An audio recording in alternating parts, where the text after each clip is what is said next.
Welcome back to Live It Fit Now. Did that, now try this. Maybe you've tried something before in the past to lose weight and get in better shape, and it didn't work the way you thought. We want to show you why that happened and what you could do to change it up to get in better shape starting today. Maybe you've counted calories. Maybe you've portioned or weighed food. Maybe you've tried fad diets and it just doesn't seem to work, does it? Those calories just don't seem to be quite as important as we all thought they once were. The amount and exact portion of specific food items don't quite matter as much as we all thought they did at one point. Things have really changed, and we have some really cool information to share with you.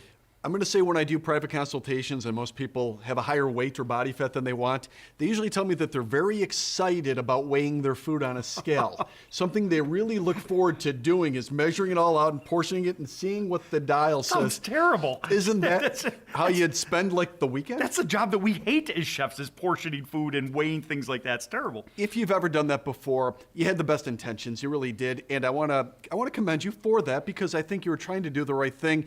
And you're probably thinking, if you counted calories, if you ate less, if you went on a diet, if you could just restrict yourself as much as possible, that magic would happen.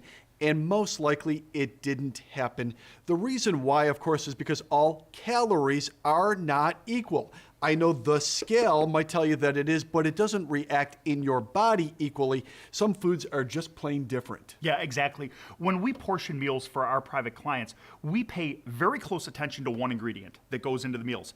It's any type of grain carb. So like a little portion of sweet potatoes or even brown rice or couscous or quinoa, those 100% whole grain items, we pay very, very close attention specifically to those portions. When it comes to the chicken or the broccoli or the other green fibrous vegetables or the other lean sources of protein, I'm not so concerned. I'm really not concerned about people eating too much of that. But you know, it's funny that you said that people ask you about calories in these questions and consultations, because the number one question that I get is, how many calories should I be eating a day? Isn't that it? I mean, that's like the big question that everybody has. Get that a lot. A lot of people still think it's calories in, calories out. You would think so, other than the fact that all calories aren't utilized by the body the same way. Now, for example, you might think that these 100-calorie packs would be a good thing. It's really restricting the amount of calories that you're taking in at one time. I can promise you, if you take in 100 calories of cookies or brownies or whatever they're putting together. Do they make a Pop-Tart one? I'm sure they do, or Keebler's or Elf Fudge. I'm not exactly sure what any of these, you've had them all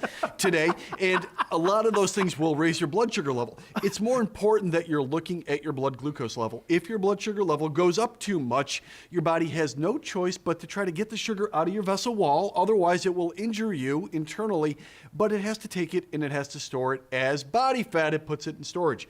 I have a glucometer right here. This is something relatively small. You can just put it in your pocket. Years ago, my grandmother had a glucometer that was the size of a laptop.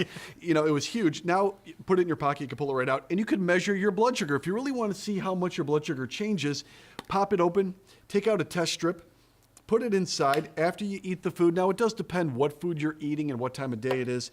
I usually recommend maybe 10 minutes if you're eating a single item to up to 30 minutes if you've had a whole meal. And literally, with a little lancet here, load it up, get a little droplet of blood.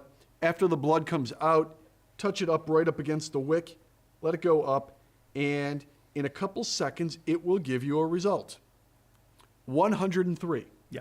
Good. It's perfect. 103. Midday? Yep. Middle of the day, I want to stay between 80 on the low end, 120 on the high end, 100 being a pretty normal baseline number. If I could stay within 100, I'm doing pretty good. My blood sugar is not going to go up too much, and I'm not going to store fat. So when people come to see me for private consultations, super important we figure out what their blood sugar is doing throughout the day. Yeah, absolutely. You know, I think it's awesome, first thing, that you were willing to bleed for the health and wellness of our viewers. I will bleed for you. I give you a lot of credit on that. Awesome. And I do really appreciate that. Now, I'd like to jump over into the kitchen and share some of our favorite recipes.